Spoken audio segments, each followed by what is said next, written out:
Videos or pictures sort of hashtagged epic fail. You know, the classic example is that guy who's like running at full speed and going to jump into some above ground pool, and then his plant foot sort of slips and he runs right into the side of the pool or something like that. I had my own epic fail this week. Well, before I even get there, the Urban Dictionary defines epic fail as having complete and utter failure when success was highly probable. That's what an epic fail is. And I had an epic fail this week. I ended my 10-year hiatus from the dentist's office. I'm just cheap enough that I thought, you know, if I do a good job at home, I can save a lot of money. It wasn't true. Yeah, I wasn't in his chair. I started to have some tooth pain last week, so I wasn't in the dentist chair 15 minutes before he said the words root canal. So the next day, I went to a doctor I didn't even know existed, an endodontist. Yes, I didn't even know that was a thing, but apparently you can make a living that way. Probably a good one. Yeah, after a couple hours in his chair, anyway, all that money I'd saved for the last 10 years was on the table this week. So, epic fail. Sort of part of the human experience. Thankfully, that epic fail just involved, physical pain to me. I guess it was financial pain to my whole family, and it will be my kids' pain because I'm going to be a Nazi about them going to the dentist's office. Sort of failure, making mistakes, that's sort of part of the human experience, isn't it? As human beings, we're not actually very good at being human beings. That's sort of a silly example, but we make mistakes all the time. We fail. It's sort of part of our DNA. It's sort of what we do. And you can trace this all the way back to the beginning. And we did that. We started in Genesis. We've been looking at this big story of the Bible. But it's not just the story that's contained in an ancient book. It is that. But it's really the story of ultimate reality, of the truest reality of our world. And sort of we traced how that tendency to sort of veer off track, it started when Adam and Eve decided, you know what? God's wisdom of what's right and wrong, no, I don't need that. I'm going to decide right and wrong for myself. And so we, through our ancestors Adam and Eve, sort of departed. We fell. We started saying, we're going to call the shots. And that's when failure and things like mistakes came into the picture. And now they're an everyday occurrence, at one level or another. Sometimes they're a unintentional failure or mistake. It's right up until the very last moment, and there's some sort of impulsive decision that ends up in failure. But other times, we know it's wrong. Before we do it, we know it's wrong while we're doing it. We know it's wrong afterwards, and we do it anyway. This idea of failure, and how we relate to God when we find ourselves in situations where we've made some sort of mistake. This is a theme that you'll find all throughout Scripture. How do sort of sinful human beings who find themselves in the wrong, find themselves either guilty or ashamed, how do you relate to God when you find yourself in that situation? Which happens a lot. Right? How do we relate to God when we're like that?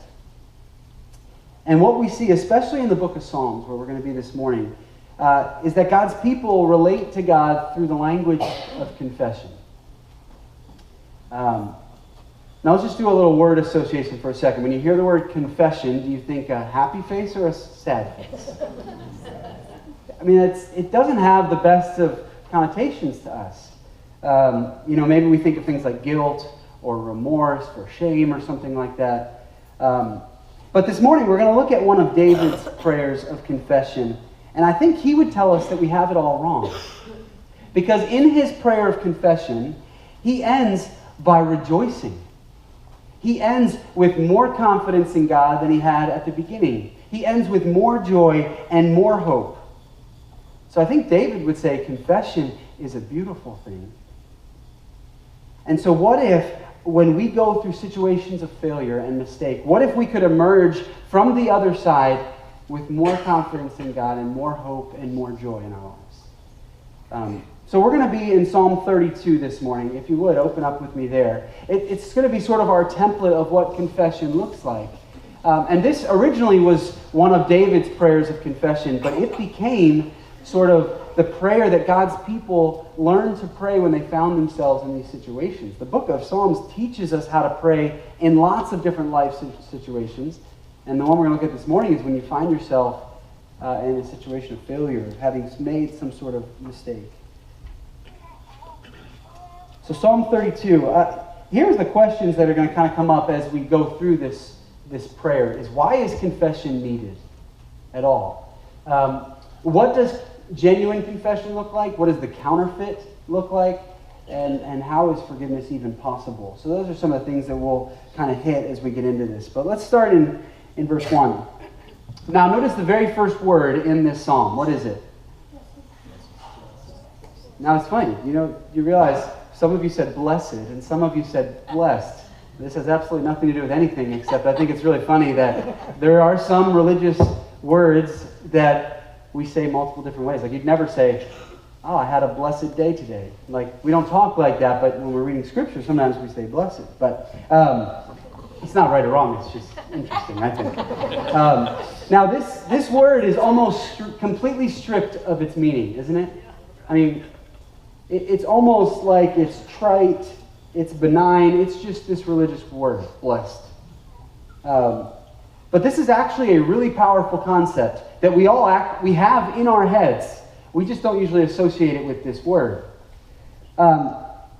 Think of the billboards you pass on the highway or the commercials you watch on TV. Most of them will show some sort of pleasant scene, some sort of problem-free life that can come if you have their product. So one example, there'll be a guy standing on a beach holding a six-pack of Budweiser. And of course, he'll also have a six-pack, right? And there'll be all sort of scantily clad women around him. This is Budweiser painting its picture of the good life, right? That's what this word is getting at, the good life. You know what my version of the good life is right now? And maybe it's just because I have small kids who never let me sleep through the night, is to actually sleep until the alarm goes off. And then to get up and just have a cup of coffee and read and the house is silent. I don't even care what happens after that for the rest of the day. That would be the good life. What's your version of the good life? What is the good life to you? That's what this word is getting at. And what's really interesting is David is saying the person who has the good life, it's the person who knows that they're deeply flawed. They know that they need forgiveness and they know that they have it. He's saying that person in that situation is the person who has the ultimate good life. The good life is the forgiven life. And so right from the very beginning of this prayer, sort of cuts through all the religious superficiality. It sort of erases all of it, because the person who has too high a view of themselves, well, they really don't think they mess up. Now, maybe they slip up from time to time, but overall, they think they're a pretty good person. Everyone around them knows their flaws. They see their failures, but they really don't. They kind of pretend they don't exist. And so that person's unable to sort of resonate with this prayer in Psalm 32. They don't ever get this good life because they don't think they need forgiveness. But the opposite end of the spectrum, the person with too low a view of themselves, they think they're beyond God's forgiveness. They're beyond God's ability to really change them. Now, this prayer cuts through both of those areas. Too high opinion of yourself, too low. No, it says those who have a realistic vision of themselves and see how flawed they are, sort of how messed up, how they need forgiveness, and they can have it. And living from that mindset, David would say, is quite empowering. Confession is no longer this whipping yourself in the back or this merry-go-round of confession where you confess, but then all of a sudden you're doing the same thing again. Instead, David says, imagine a life where you have a real handle on what's wrong with you. You see it for what it is, and yet you know that there's somebody who knows your situation, somebody who sees you exactly as you are, and has already stated their position towards you, that they're for you. He says that's the truly blessed life. That's the good life. And I find it interesting, in verse 1, there's actually two different pictures used. And one of them, I think, isn't really going to resonate with probably any of us. And the second one, I think, will probably resonate with all of us. The first picture is this person whose transgressions are forgiven. This is speaking to the guilt and the shame that come when we've wronged another person. In this case, when we've wronged the God of the universe. This is a relational picture where there's some moral line, and we've crossed that moral line and we've offended now our Creator. And there's this relational tension. Now, this isn't a very popular idea in our culture, is it? No, in fact, almost the worst sin you can commit in our culture is to tell someone else that they're not living the way they should. We don't want anyone to tell us what to do or how to live. In our day, moral decisions are more of a choose-your-own adventure. Do whatever you want, and so you get to deal with the consequences of that. As long as no one gets hurt, as long as it's consensual, it's all fair game. So telling someone that they can be forgiven from feeling guilty, it's not going to really resonate because most people don't really feel guilty in the first place. But this is where I think God's word is so incredible, because this second picture is totally different. First picture, blessed is the man whose transgressions are forgiven. Second picture, blessed is the one whose sins are covered. Now that's a completely different picture. Sin, it just means failure. So he's saying that the person who has the good life, who's in the fortunate place, is the person whose failures are covered up. This idea of covering ourselves, it's universal. This is how we all respond to failure. And that goes all the way back to the beginning. We talked about this a number of weeks ago. Remember Adam and Eve? It says at the very end of chapter 2, it says they were naked and they felt no shame. And you're like, okay, that's weird. And then the next chapter, they turn against God. They eat the forbidden fruit. You remember the very first thing it says? They took leaves and they made clothes for themselves. Now, clothing is a physical way to cover the parts of ourselves that we don't want other people to have unfiltered access to. But this reference to clothing in Genesis 3 is really a symbol. That it's this universal response to hiding and covering up our failures and things we're ashamed of. I mean, we all do this. I mean, think of how horrifying it would be if all of us had these like LCD screens on our head and you could see our thoughts all the time. At any moment, like those thoughts that you don't want anyone else to ever know, like you all of a sudden saw my thoughts at that person who's falling asleep in church. You know? You'd be horrified. You'd be like, oh my gosh, that's my pastor. But you're screwed up too, so I'd see all your thoughts too. So, no, I mean, that would be really embarrassing, wouldn't it? If all of our thoughts that somehow that are inside would be visible to the outside. Or what if there was some sort of glitch at the computer and all of a sudden all your internet history, browsing history sort of came up on the screen? There might be some embarrassment there. Or what if someone got your phone and they're sort of rifling through your pictures and they're seeing kind of maybe who you really are?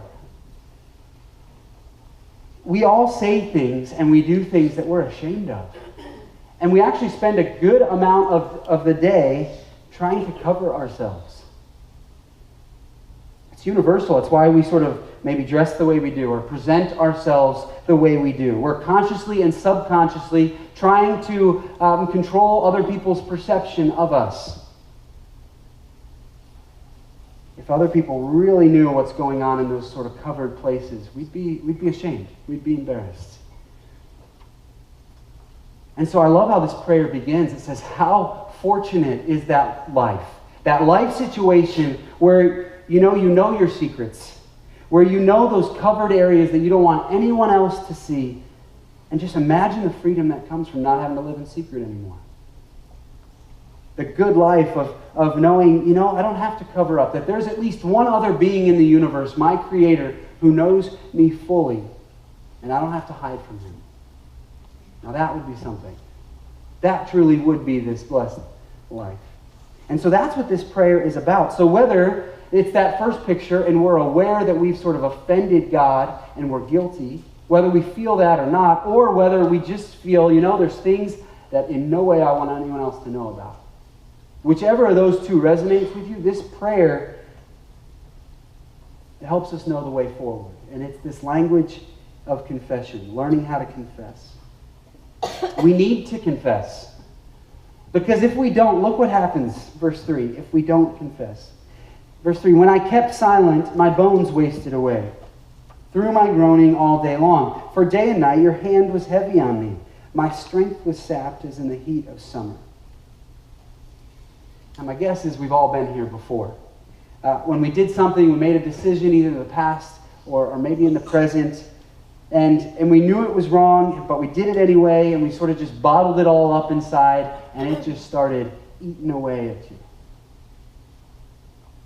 I mean, that's what David's talking about here. The best picture I could think of is, when you're sort of in a busy stretch of life, and then you put something in a Tupperware, and you sort of put it in the back of your fridge, and then you find it like 3 months later. Maybe that just happens to me. That happens somewhat regularly. And so then you like pull off the cover, and you're like afraid of what you're going to see and what that first smell is going to be. I think that's what David's saying, is like we are like that Tupperware, and frequently we need to clean ourselves out. We need to flush out all of that, or it's going to start rotting us from the inside. We need to get all that stuff that we're hiding, that we're sort of concealing, and get it out before it turns colors and starts to smell. We need to confess. And verse 5, this is the key verse for today. It's like a really clear and concise a verse of what confession really is. Look at verse 5. Then I acknowledged my sin to you and did not cover up my iniquity. I said, I will confess my transgressions to the Lord, and you forgave the guilt of my sin. Now, I just want to camp on this verse for a little while, because this is just a very compact and brilliant exploration into the nature of genuine confession. There are 3 steps, if you see them there, to what confession looks like. And each of these phases is significant. Sometimes in Hebrew poetry, he's just saying the same thing 3 times. Not in this case. These are 3 sort of distinct steps. He first says, I acknowledged my sin. So that's to like name it, to sort of say it or speak it, to identify it.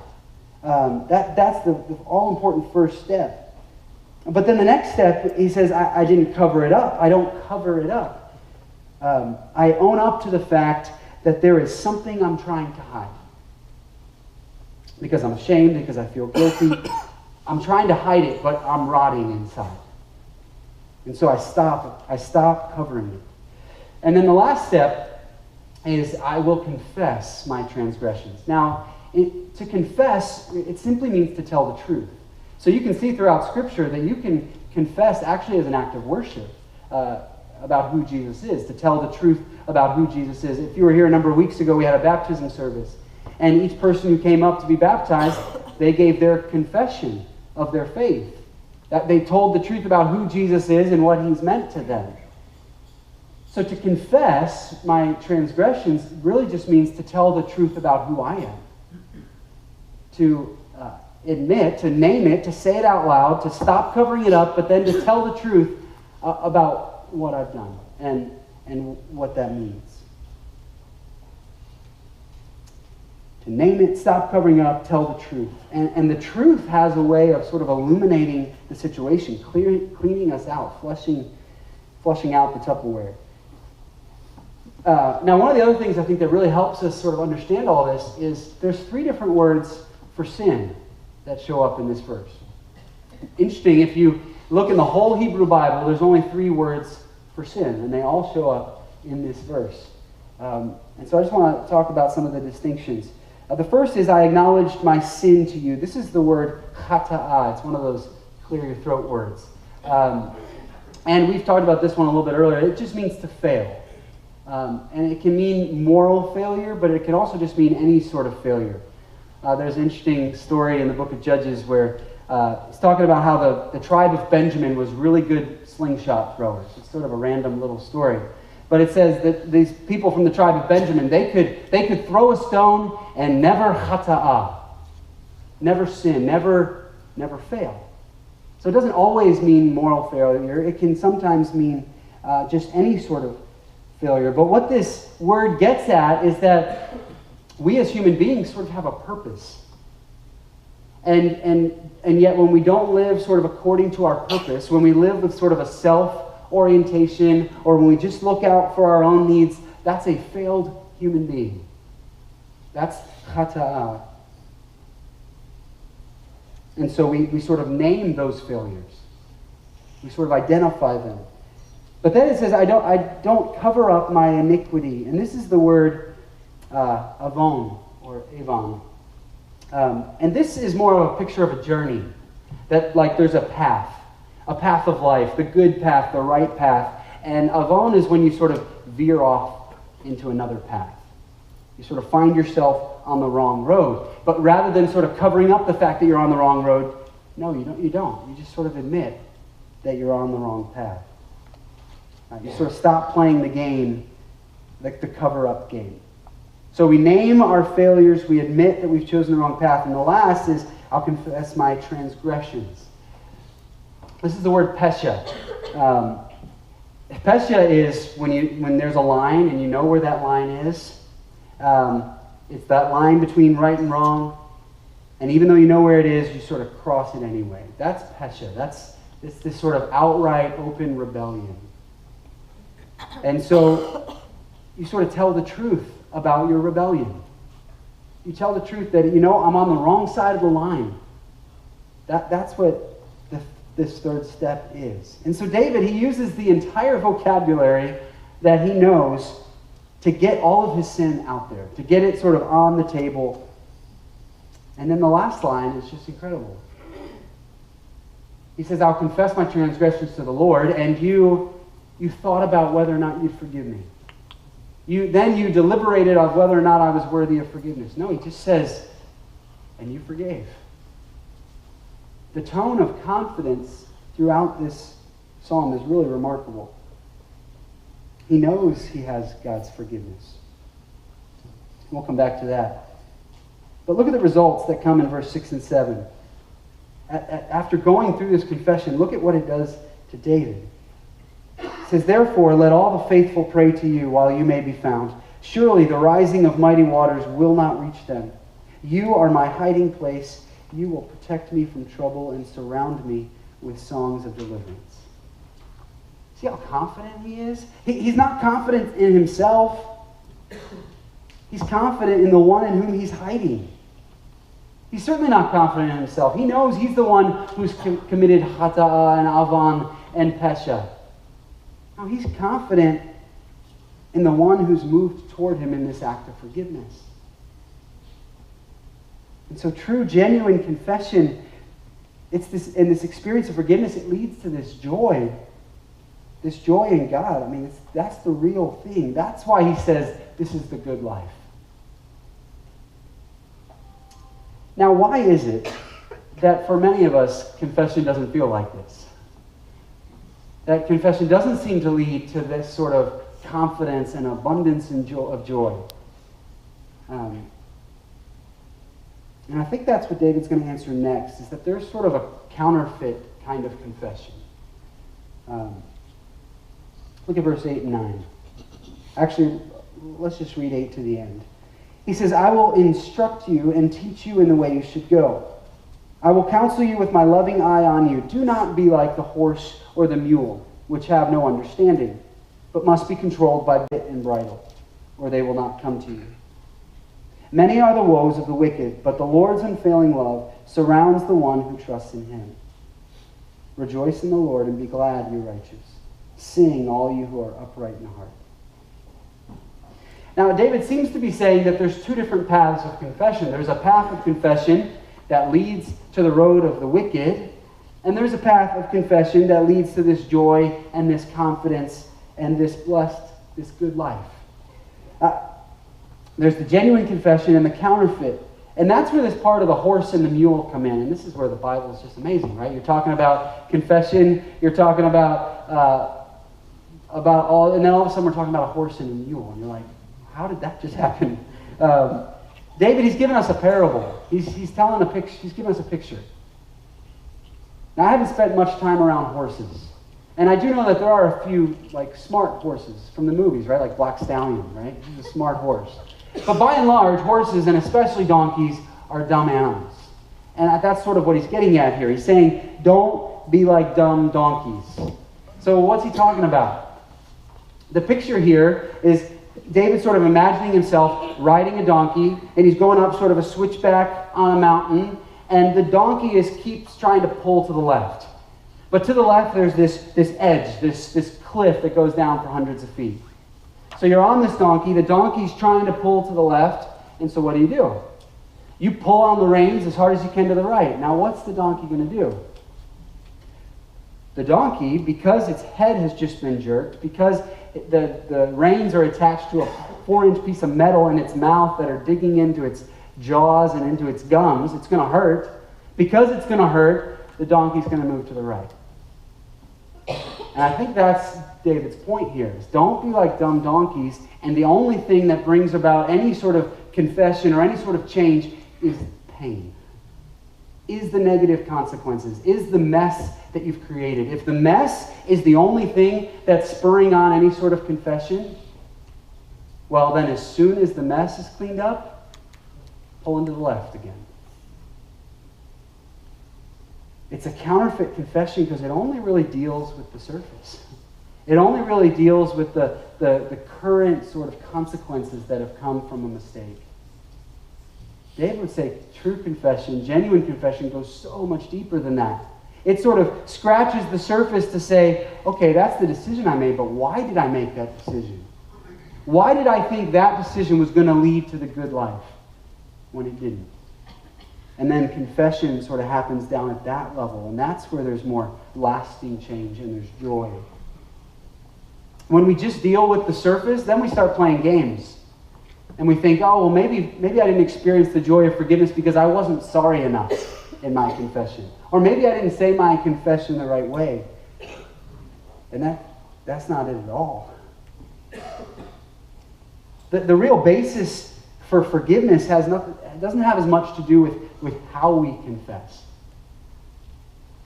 And we've looked at this already, but the confidence of David's confidence that he's forgiven is amazing. Look at verse 5 again. There's no wishing or hoping. He confesses, and then he says, and you forgave. Or a verse that we didn't really hit on, back in verse 2. He says this, blessed is the one whose sin the Lord does not count against him. Now, that's a remarkable thing to say. What kind of God is in the business of not counting someone's sin against them? We just had elections last week. Imagine a judge, someone who's running for circuit judge or something, and says, yeah, I'm a judge, and what I do is I let people get away with crime. That's what I do. I don't count their crimes against them. They're very real crimes. I just sort of let them go. So how can David be so confident about forgiveness? And this is yet one of those other places where the Old Testament points forward. And we don't really get the answer in Psalm 32, but we know David is looking in faith to what is coming. This is another place where Scripture is pointing to what Jesus did on the cross. When all of the crimes, all of the sin of other people was laid onto him. Paul picks up on this idea in 2 Corinthians 5. He said, God made him who had no sin to be sin for us, so that we might become the righteousness of God. So the basis of Christian confession and forgiveness, it isn't how sorry we feel. It's the reality that the cross happened. That's why we can be confident in our confession. How sorry I am doesn't really matter at all. So this joy and confidence, it comes on this pathway of confession and forgiveness when we realize that, Jesus was given a status and a treatment that he didn't deserve so that we could have a status and treatment that we don't deserve from him. And that's the good life. That truly is the good life when you and I realize that the worst of us is out on the table. When we sort of put it all out there and we realize in that moment that God's grace is big enough to forgive that. All that stuff we've been hiding, it's all out there. And Jesus loves us and he's paid for that. If you've never had that sort of experience of grace, you'll know that is the good life. The freedom and joy that come from that. Now, I want us just to have a little bit of time individually, just to sort of do some business with God, because it may be that you've never had this experience of sort of being raw and honest with God, or maybe it's just been a little while. And I want us just to have time to, in light of this, maybe you need to sit with Psalm 32 verse 5 in front of you and just allow that to be the template of your prayer. But we're just going to take a couple minutes before we sing again, just to be quiet and do that. But I want to start this time with this corporate prayer of confession. So let's read this together, and then we'll just have a couple minutes to be quiet.